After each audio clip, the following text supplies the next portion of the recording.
της πατριαρχίας και αυτό δεν σημαίνει σε καμία περίπτωση ότι είμαι κατά των γυναικών που διαλέγουν έναν λίγο πιο έτσι παραδοσιακό ρόλο μέσα στη σχέση Παύλα-οικογένειά τους. Είμαι κατά της πατριαρχίας γιατί θέλω να είναι δική τους επιλογή και ουσιαστικά να μην είναι αναγκασμένες. Και όσες φορές έχω κάτσει και έχω κάνει αυτή τη συζήτηση, είναι πολύ λίγες οι γυναίκες οι οποίες π.χ. θα το πάρουν προσωπικά ή θα εκνευριστούν για κάποιο λόγο που εγώ έχω διαλέξει έναν λίγο πιο διαφορετικό ρόλο για τη ζωή μου γενικότερα. Οι πιο πολλές είναι σε φάση ο καθένας κάνει ό,τι τον ευχαριστεί, ό,τι του ταιριάζει, κουλουπού.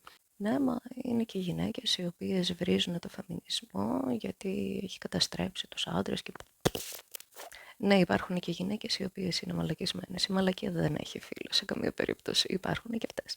Από την άλλη, είναι πάρα πολλοί άντρες οι οποίοι θα το πάρουν τόσο πολύ προσωπικά. Σε φάση, ποιο είναι το πρόβλημά σου, θέλεις εμένα συγκεκριμένα στην κουζίνα σου, για ποιο λόγο? Δεν συμφέρει κανέναν από τους δυο μας αυτό το πράγμα, πίστεψε. Ναι, όλες έχετε γίνει φεμινίστριες, αλλά κλαίτε όταν δεν σας κεράσουμε στο πρώτο ραντεβού. Όχι. Πατατάκια ταινία στον καναπέ μου, μόνη μου. Μπορείς να κρατήσεις τα 3 € για το καφέ, δεν το θέλω.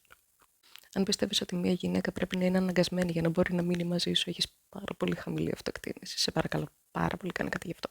Ξαναλέω, δεν είμαι φεμινίστρια επειδή μισώ τους πιο παραδοσιακούς ρόλους μέσα σε μια σχέση, μέσα σε μια οικογένεια. Δεν είναι επειδή μισώ τις γυναίκες που επιλέγουν κάτι τέτοιο και δεν είναι σε καμία περίπτωση επειδή μισώ τους άντρες.